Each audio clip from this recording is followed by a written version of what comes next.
नमस्कार मित्रों, एक बार फिर से अपने channel history, culture, historiography and research methodology में आपका बहुत बहुत स्वागत है। आज के लिए जो विषय मैंने चुना है वह विषय है अजंता की चित्रकला। दोस्तों, अक्सर विभिन्न प्रतियोगी परीक्षाओं में या वैसे भी एकेडमिक परीक्षाओं में चित्रकला पर सवाल पूछे जाते हैं। वैसे तो बहुत सारी सामग्री इंटरनेट वगैरह पे सब जगह उपलब्ध रहती है, लेकिन छात्रोपयोगी जो सामग्री है वह बहुत कम दिखाई पड़ती है। तो जो बातें मैं आपको बता रहा हूँ वो उन छात्रों के उपयोग के लिए बताने जा रहा हूँ जो किसी प्रतियोगी परीक्षा में शामिल हो रहे हैं या और कोई परीक्षा दे रहे हैं। तो मित्रों, चित्रकला की भारत में बहुत लंबी परंपरा रही है। बहुत सारे लोगों ने भारतीय चित्रकला का अध्ययन किया है, जिनमें पर्सी ब्राउन का नाम काफ़ी लिया जाता है। पर्सी ब्राउन ने बहुत अच्छी पुस्तक लिखी है इंडियन पेंटिंग पे।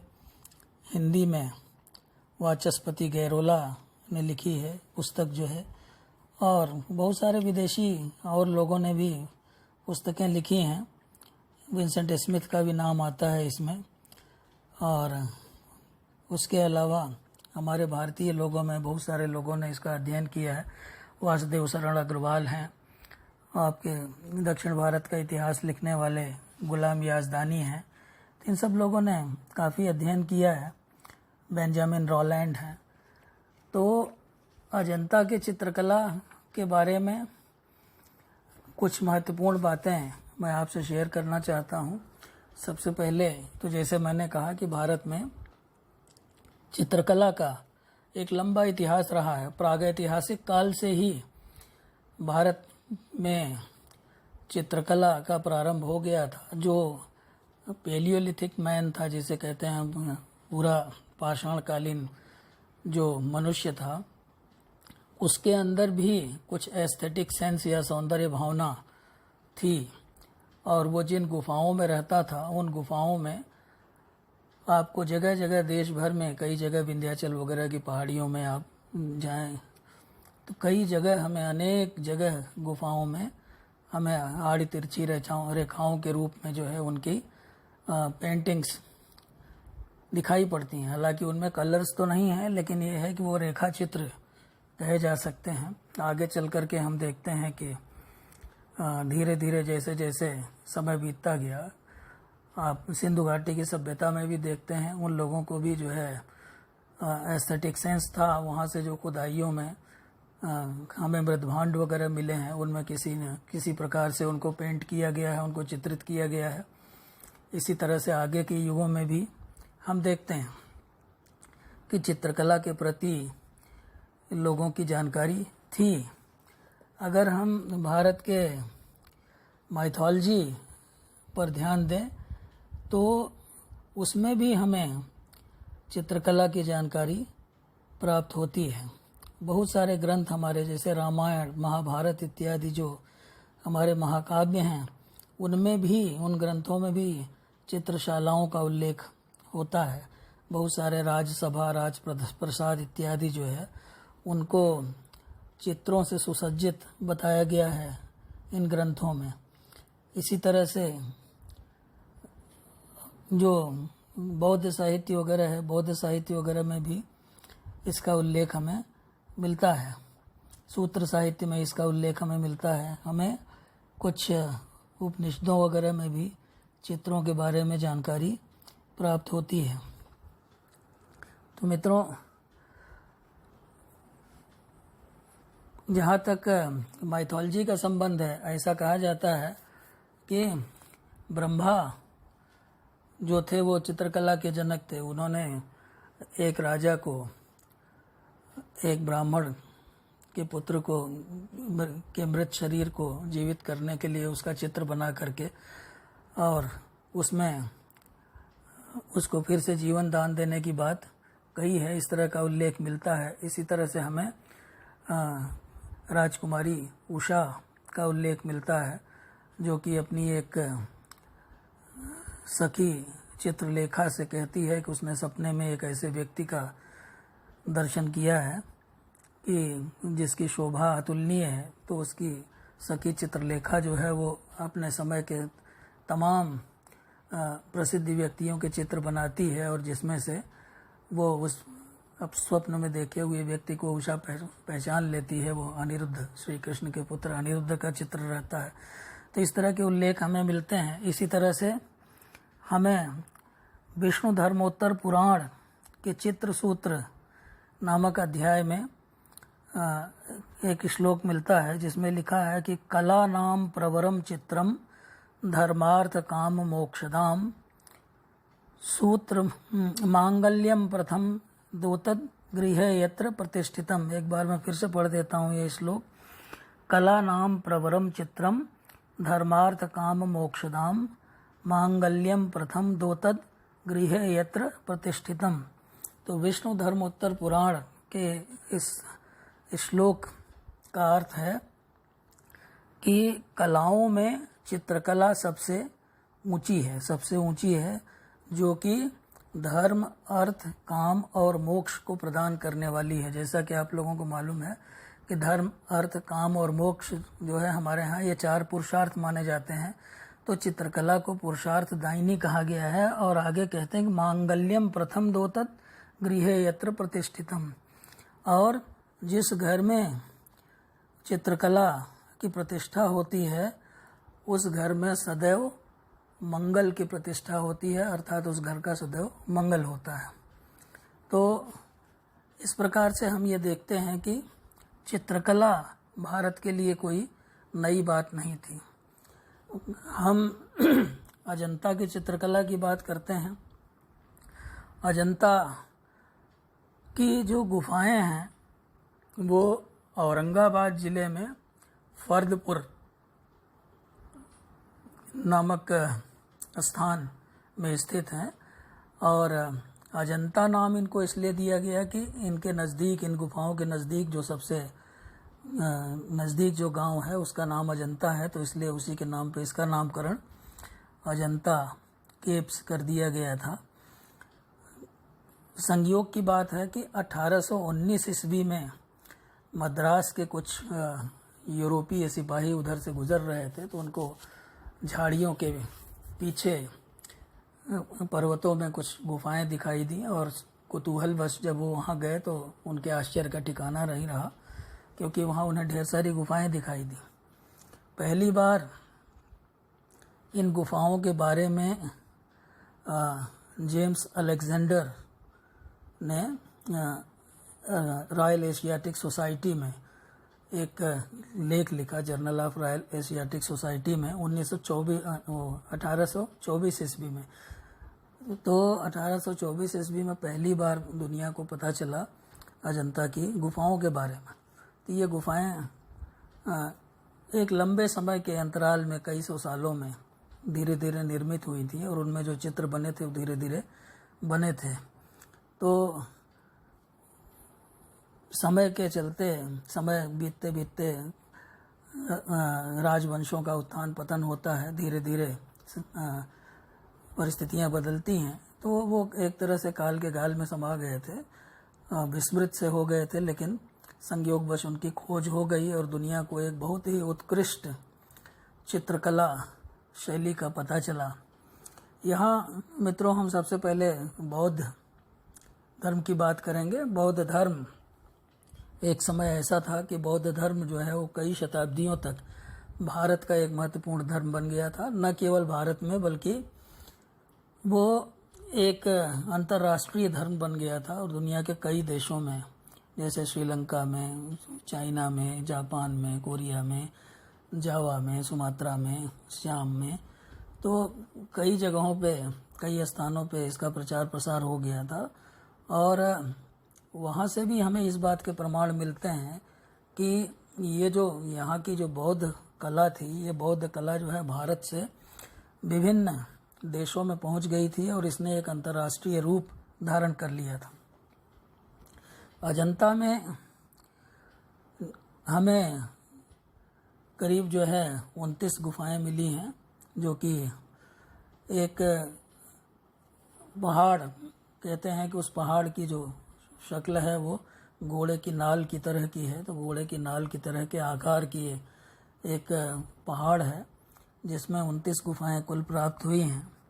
और इन गुफाओं में हमें चित्रकला के उत्कृष्ट नमूने प्राप्त होते हैं। हालांकि अब जैसे मैंने पहले कहा कि समय की मार सहते सहते बहुत सारी जो चित्रकला के नमूने हैं वो नष्ट हो गए हैं, लेकिन अभी भी फिर भी काफ़ी मात्रा में बचे हुए हैं जो कि उस काल की कला की उत्कृष्टता की कहानी हमें बताते हैं।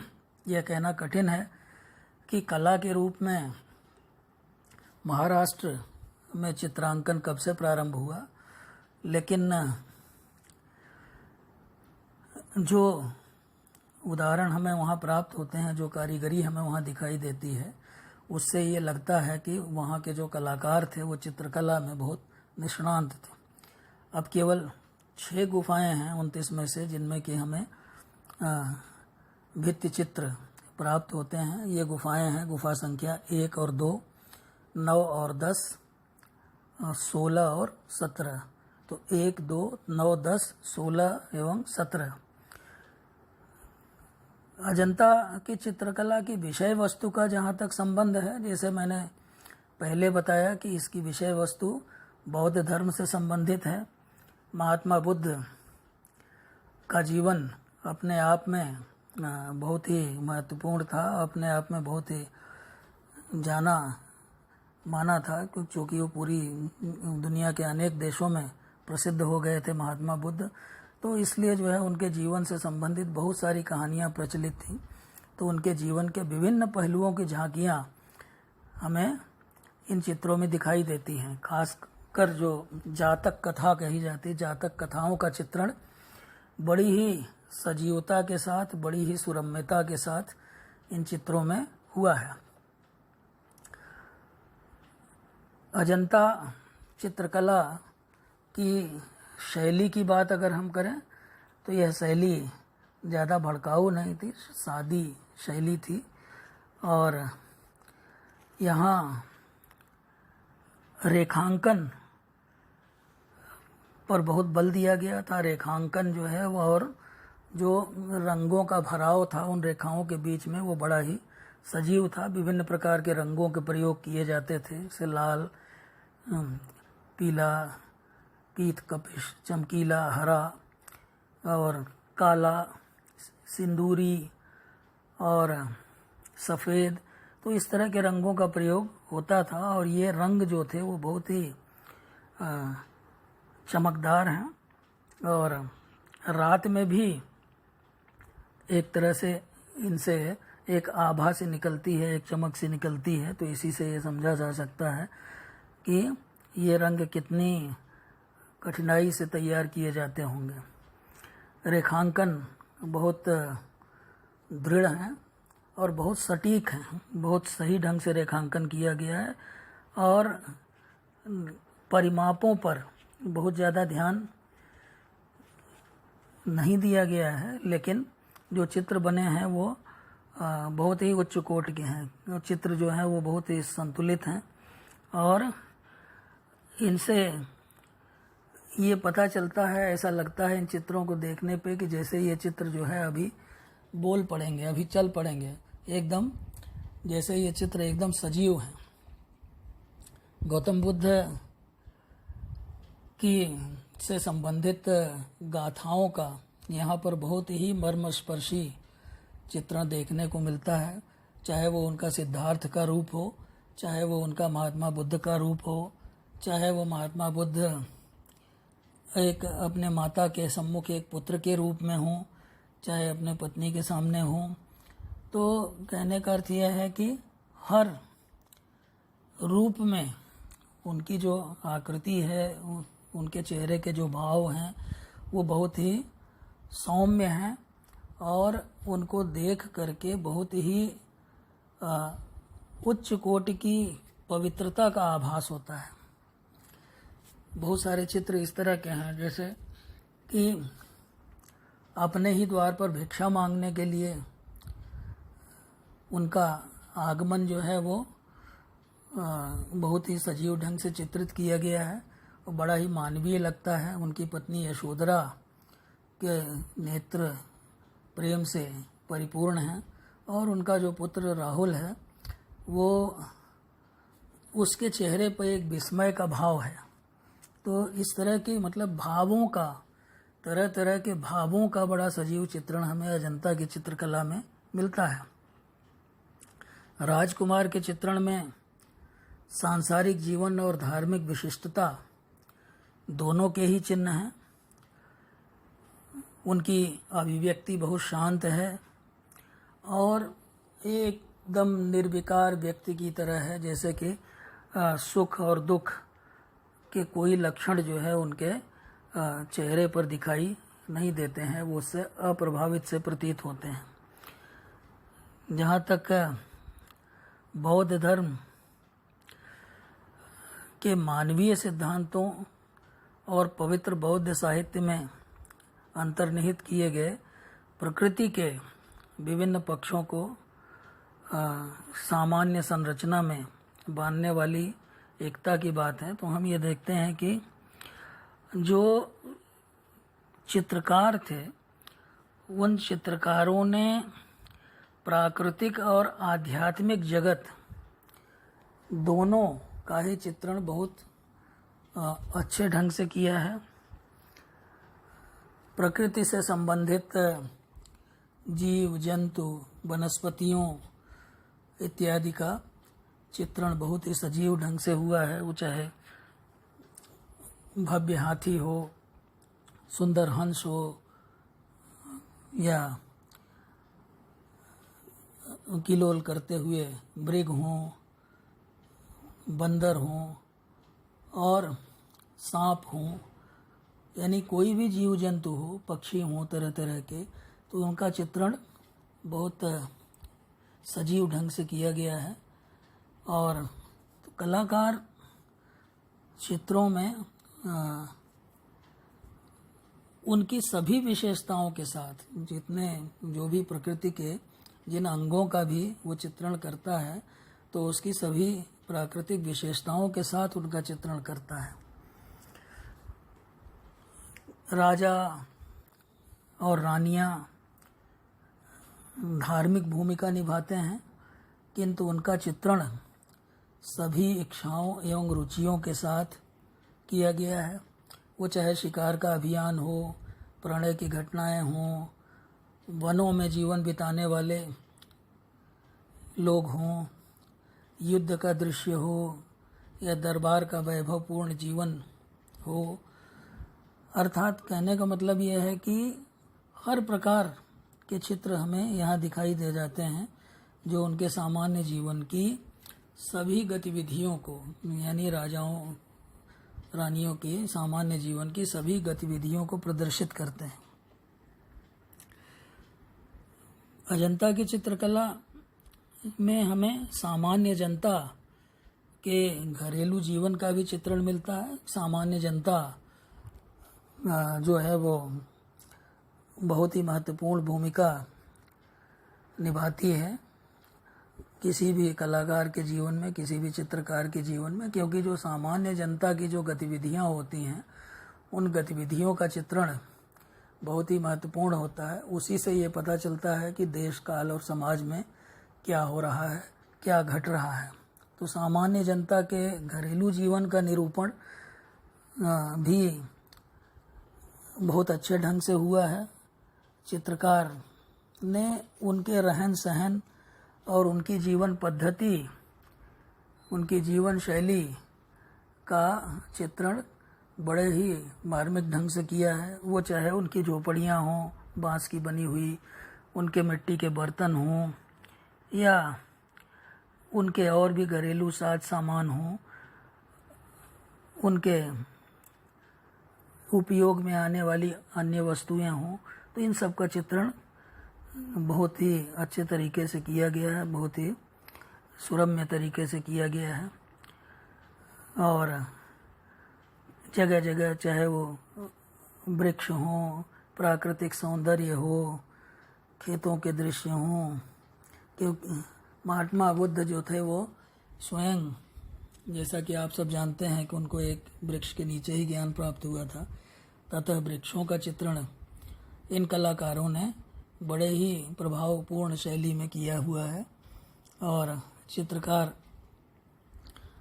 विभिन्न मौसमों में जो वृक्षों के ऊपर फल फूल पत्तियां वगैरह आती हैं तो उनका चित्रण उन्होंने बड़े अच्छे ढंग से किया है कि वृक्ष जो है किस तरह से जो है अलग अलग ऋतुओं में वृक्ष, बसंत ऋतु में किस तरह के वृक्ष होते हैं, शरद ऋतु में किस तरह के वृक्ष होते हैं, ग्रीष्म ऋतु में किस तरह के होते हैं, उनके रूप रंग आकार में कैसे परिवर्तन होता है, उनकी पत्तियां कैसे रंग बदलती हैं, उनके फूल कैसे रंग बदलते हैं, तो इन सब का चित्रण बड़े अच्छे ढंग से किया गया है। अब हम नारी चित्रण की बात करें तो यहाँ एक बात स्पष्ट कर देना बहुत आवश्यक है कि जहाँ तक नारियों के चित्रण की बात है, नारियों का चित्रण करते समय कलाकारों ने बहुत ही शालीनता का प्रदर्शन किया है। और वो चाहे कोई भी हो, चाहे राजकुमारी हो, चाहे सामान्य नारी हो, चाहे परिचारिका हो, चाहे कृषक औरत हो, चाहे भिक्षुणी हो, चाहे नर्तकी हो, किसी भी रूप में उनका चित्रण हुआ है तो उस रूप में उनको कभी भी वासना की मूर्ति बताने का प्रयास नहीं किया गया है। उनका जो चित्रण हुआ है उसमें नैतिकता का पूरा ध्यान रखा गया है और साथ ही साथ ऐसा चित्र बनाया गया है कि जिसमें वो किसी भी तरीके से दयनीय न दिखाई दे। कहने का मतलब ये है कि स्त्री जो है वो भोग्य है, इस तरह की भावना न आने पाए। इसके विपरीत उसे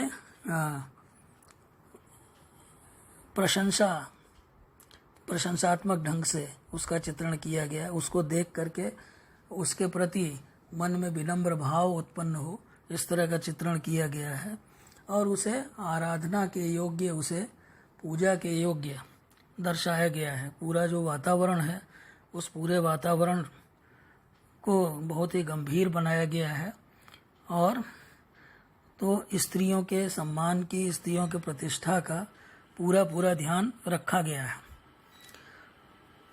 अजंता के चित्रकला की एक प्रमुख विशेषता है मानवीय भावनाओं का चित्रण। मानवीय भावनाएं क्या हैं? मानवीय भावनाएं हैं जैसे सुख है, दुख है, क्रोध है, आक्रोश है, निराशा है, पीड़ा है, प्रेम है, उन्माद है, हर्ष है, यश है, सफलता है, असफलता है। तो ये सारी बातें जो हैं वो निश्चित रूप से प्रत्येक व्यक्ति के जीवन से संबंधित हैं। सभी व्यक्ति कभी दुखी होते हैं, कभी सुखी होते हैं, कभी क्रोध में रहते हैं, कभी निराश रहते हैं, कभी उत्साह से भरे रहते हैं, कभी हर्ष में रहते हैं, कभी उन्माद में रहते हैं, कभी सफलता की चमक उनके चेहरे पे होती है, कभी निराशा के भाव होते हैं। तो इन सब भावों का जो चित्रण है, यानी कि जो मानवीय भावनाओं का जो चित्रण है वो बहुत ही मनोहारी ढंग से किया गया है, बहुत ही अच्छे तरीके से किया गया है, बहुत ही सुरम्य तरीके से किया गया है, देखते ही बनता है। सहज अनुभूति की भावना का चित्रण बहुत ही गंभीर ढंग से किया गया है। और तो इस तरह के अनेक चित्र हमें मिलते हैं, जैसे जातक कथाओं से संबंधित चित्र हैं, धार्मिक कथाओं से संबंधित जो भी चित्र हैं, उन चित्रों में जो मनुष्य हैं उनके चेहरों के भाव से बहुत कुछ स्पष्ट होता है। इस काल के चित्रकार जो हैं वो केवल मनुष्यों, प्रकृति और पशु आकृतियों वगैरह के चित्रण में ही दक्ष नहीं हैं, बल्कि उन्होंने और भी बहुत सारी चित्रकारी की, जैसे कि अंदर गुफाओं के अंदर की जो छतें हैं, जो स्तंभ हैं, जो आधार हैं और गवाक्ष हैं, चौखट हैं, तो इन सब को भी बहुत अलंकारिक ढंग से सजाया गया है, बहुत अलंकारिक ढंग से उनका चित्रण किया गया है। तो ये भी अपने आप में यह प्रकट करता है कि अजंता के जो चित्रकार थे वो उनकी तकनीक कितनी विकसित थी और वो कितने उच्च कोटि के कलाकार थे। अपने आज बहुत सारे विदेशी विद्वान जो है वो रोम से और मिलान से के जो चित्र हैं उनसे तुलना करते हैं अजंता की चित्रकला के, लेकिन ये हमें ध्यान में रखना चाहिए कि कहाँ अजंता की चित्रकला जो है वो हजारों साल पहले बनी थी, जबकि Michael Angelo, Leonardo da Vinci इत्यादि जो है उनके हजारों वर्ष बाद हुए। तो इसलिए जो है इनकी कोई तुलना आपस में नहीं हो सकती। जो अजंता के जो चित्रकार थे वो बहुत ही उच्च कोटि के थे और बहुत ही उम्दा किस्म के चित्रकार थे। और उस युग में जबकि उतने साधन उपलब्ध नहीं थे, उस युग में भी उन्होंने इतनी उच्च कोटि की चित्रकारी की, इतने सारे रंगों को उन्होंने पहचाना और उनका प्रयोग किया। ये अपने आप में एक बहुत बड़ी बात थी। पर्सी ब्राउन जो है वो उन्होंने उन चित्रों की तिथियां वगैरह भी निकाली हैं कि कौन से चित्र, उनकी जो किताब है इंडियन पेंटिंग, तो उसमें उन्होंने बताया है कि कुछ चित्र जो है वो काफ़ी पुराने हैं, कुछ चित्र बाद के हैं। तो कहने का मतलब यह है कि लगभग 5-6 शताब्दियों में ये चित्र धीरे धीरे बने हैं। अब जैसे वो कहते हैं कि समग्र रूप से गुहा 9 और 10 की चित्रकारी ये बताती है कि इस प्रारंभिक युग में भी कला का विकास उत्कर्षपूर्ण स्थिति को प्राप्त हो चुकी थी। अजंता की सबसे पुरानी चित्रकारी अतएव आदिम शुरुआत की नहीं, किंतु यत किंचित परिपक्वता से युक्त कला का प्रतिनिधित्व करती है। तो पर्सी ब्राउन जो है वो भी मानते हैं कि अजंता की जो चित्रकला है वो काफ़ी पुरानी है। सबसे पुराने चित्र जो है वो गुफा नंबर 9 और 10 में मिलते हैं, जो संभवतः दूसरी या पहली शताब्दी ईस्वी पूर्व के चित्र हैं। इसी तरह से अन्य गुफाओं में जो चित्र हमें मिलते हैं वो थोड़े बाद के हैं। तो लगभग जो है हम कह सकते हैं कि ये जो चित्र बने हैं गुप्त काल तक आते आते हम ये देखते हैं कि गुप्त काल तक काफ़ी विकसित हो चुकी थी ये कला, और अधिकांश चित्र जो है उस समय बने। दक्षिण भारत के कुछ राजवंश थे, जैसे आंध्र सातवाहन राजवंश था। यद्यपि ये कहा जाता है कि ब्राह्मण वंश के थे, लेकिन उन्होंने कभी बौद्ध कला को विकसित होने से उन्होंने उस पर कभी कोई रोक लगाने की कोशिश नहीं की। तो एक तरह का सेकुलरिज्म भी उस समय देखा जा सकता है। वाकाटक युग में भी जो है कुछ चित्र बने थे। हालांकि आज हमारे पास बहुत सारे राजाओं वगैरह के नाम हमारे पास नहीं हैं कि हम ये प्रमाणित कर सकें कि कौन से चित्र किसके समय में बने थे, कब बने थे। न ही हमारे पास किसी कलाकार इत्यादि के नाम हैं। धीरे धीरे हो सकता है आगे अध्ययन हो और भी कुछ चीज़ें मिलें तो इनके बारे में हमें ज़्यादा जानकारी प्राप्त हो। तो अजंता के भित्ति चित्रों का जो विशिष्ट लक्षण है उससे यह ज्ञात होता है कि एक सीधी सादी और बहुत ही सशक्त शैली है, जो कि बहुत ही दृढ़ रेखा चित्रों से अनुप्राणित है। जो दृश्य चित्रित किए गए हैं वो बहुत ही मनोहारी हैं, बहुत ही जीवंत हैं, और विभिन्न मुद्राएं, जैसे हमने अभी भाव की बात की थी, विभिन्न मुद्राओं का चित्रण जो है वो देखते ही बनता है। कुछ आलोचक जो है वो ये कहते हैं कि अजंता की चित्रकला में दृष्टि सीमा का अभाव है, लेकिन यह आलोचना ठीक नहीं है। हो सकता है कि कुछ प्रारंभिक चित्रों के विषय में कुछ हद तक यह सही हो, लेकिन आगे चल कर के गुप्त काल तक आते आते जो चित्रकार थे वो भली भांति ये जान चुके थे कि उन्हें किस तरह से अपने चित्रों को बनाना है, और वो पूरी तरह से उन चित्रों में उन्होंने कहीं कोई कमी नहीं छोड़ी थी। धीरे धीरे जैसे जैसे समय बीतता गया वैसे वैसे हम कह सकते हैं कि 5वीं शताब्दी के अंत तक जो है वो काफ़ी तकनीकी रूप से जो है अजंता की चित्रकला काफ़ी सशक्त हो चुकी थी, और बाद में धीरे धीरे ये कला लुप्त होने लगी, इसका ह्रास होने लगा। और जी याजदानी के अनुसार जो है अब अजंता का स्थान वातापी ले रहा था, और यहाँ पर विभिन्न धर्मावलंबी एक नए वंश का उदय हुआ था।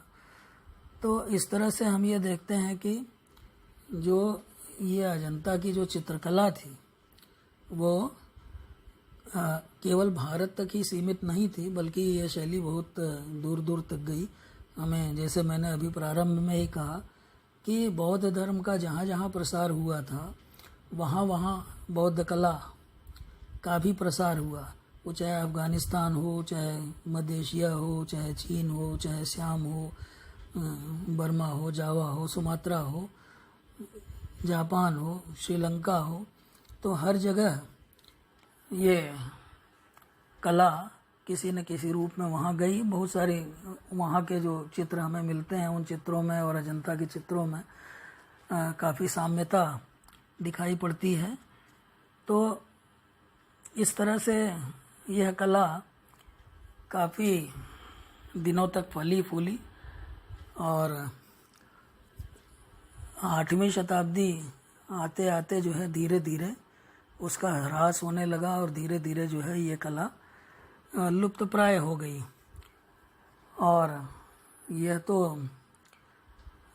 अच्छा हुआ कि इन गुफाओं की खोज हो गई, जिससे दुनिया को इतनी उच्च कोटि की, इतनी उत्कृष्ट कला का पता चला, फिर से पता चला।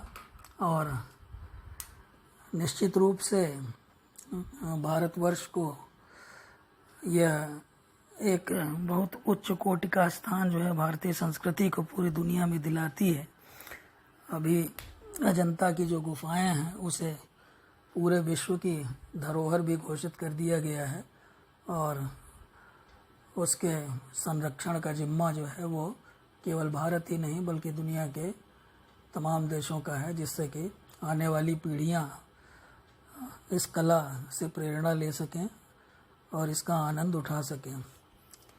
तो उम्मीद है कि आज की यह चर्चा आपको पसंद आई होगी। मैंने बहुत ही साधारण शैली में, वो साधारण ढंग से अजंता की चित्रकला आपको समझाने का प्रयास किया।